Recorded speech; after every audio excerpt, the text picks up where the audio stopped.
Like and subscribe right now, or you're gonna have terrible luck for the next week. Prisons are where we keep the worst of society has to offer. But even inside prisons, there are people who stand out in the wrong way. These prisoners have carved their name in history for the seriousness and the heinousness of their crimes and deserve every single year that they spent behind bars. From a serial killer who appeared and won at a game show to the single most heinous crime that you will probably ever hear of, here are some of the worst prisoners the world has ever seen. Rodney Alcala. Born Rodney James Alcala on August 23, 1943, Rodney Alcala is a convicted rapist and serial killer that will forever be known as the dating game killer. That is because of his appearance at the then popular TV show The Dating Game after already committing 2 gruesome murders. Before living a life of crime, Alcala joined the US Army in 1960 where he served as a clerk. Later on, however, he was discharged on medical grounds after suffering from a nervous breakdown and was subsequently diagnosed with antisocial personality disorder. After that, he, who claimed to have genius-level IQ, studied and graduated from the UCLA School of Fine Arts. Later, he enrolled in New York University under the fake name of John Berger to study film under famed director Roman Polanski. His life of crime started soon after graduating from UCLA. In Los Angeles, witnesses saw him luring 8-year-old Tali Shapiro into his apartment. The same witnesses called the police and they found the little girl raped and badly beaten with a steel bar inside Alcala's apartment. Alcala somehow escaped and he fled to New York. That's when he changed his name to John Berger and studied film. He also worked as a counselor at the New Hampshire Arts Camp for children, this time under the slightly different name of John Berger. He was arrested in 1971 when 2 campers recognized him from the FBI wanted posters and called authorities. Back in LA, Tali Shapiro and her parents have since moved to Mexico and refused to have Tali stand witness. That led to Alcala admitting to a lesser crime and spent all but 34 months in jail before he was paroled. He went back to jail barely 2 months later, this time for kidnapping a 13-year-old girl. He spent 2 years in prison for this crime before being paroled again. Then, the murder started. First, it was 18-year-old Jill Barcombe, which he killed in 1977. Also on the same year, he killed 27-year-old Georgia Wickstead. After these 2 murders, he made his infamous appearance on The Dating Game.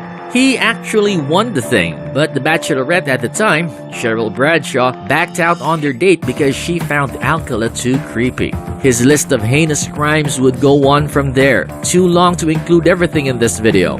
However, he was eventually convicted for the murder of 12-year-old Robin Samo in 1979. He is sitting on death row to this day.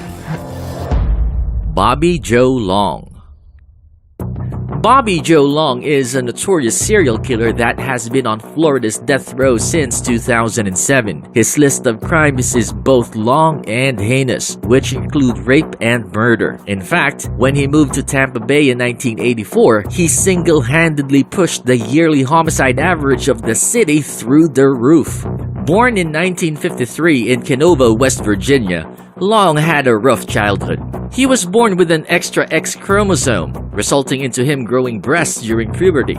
Of course, he was heavily bullied because of this. He also had quite a dysfunctional relationship with his mother. He continued to sleep in her bed until his late teens. He married in 1974, had 2 kids, then divorced in 1980. It seems that these events eventually drove him to commit his gruesome crimes. He moved around the country, first in Fort Lauderdale, Florida in 1981. Here, he became the classified ads rapist. His MO involved answering classified ads for repairing small appliances, and when he found a woman alone in her house, he would then rape her. He had at least 50 victims during this time before he was finally caught and convicted. However, he was successful in asking for a retrial, whereby the charges were later dropped, making him a free man. Next, he moved on to Long Beach, California, and here he continued his twisted pastime. He went back to his old MO, answering classified ads and raping women if he found them alone. This time, however, he was never prosecuted for his crimes.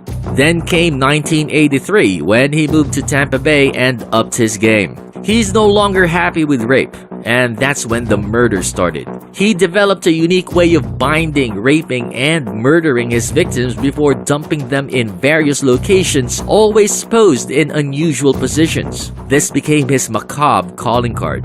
His victims were all sex workers, and he acquired them by driving around known areas of prostitution and by frequenting shoddy bars. He would then find and approach his target and persuade her to take a ride in his car. Here, he would overpower and bind them, after which he would be free to do pretty much anything to the victim. His methods of killing were varied, from strangulation to slitting the victim's throat. Some were even found bludgeoned to death. Every victim had one thing in common though: they were always found posed in different positions as if being displayed for all to see. He had 10 victims in Tampa Bay that we know of, and he was finally captured in 1984 and charged with a litany of crimes, which of course included abduction, rape, and murder.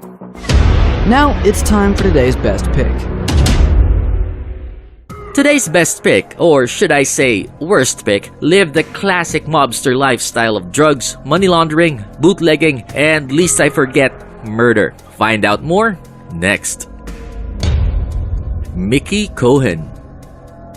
Meyer Harris Cohen, or Mickey to his friends, originally wanted to be a boxer before he got into the lucrative crime business. He started amateur boxing at the age of 15 and eventually became pro when he moved from Los Angeles to Cleveland. He had an unimpressive record of 7 wins and 11 losses and 1 draw before he called it quits. But he soon moved on to something that he would do for the rest of his life. First, it was simply bootlegging, but he was arrested for armed robbery a short time later. He wasn't convicted of it though. From then on, it was a life of crime for him. He worked himself from the bottom to the top.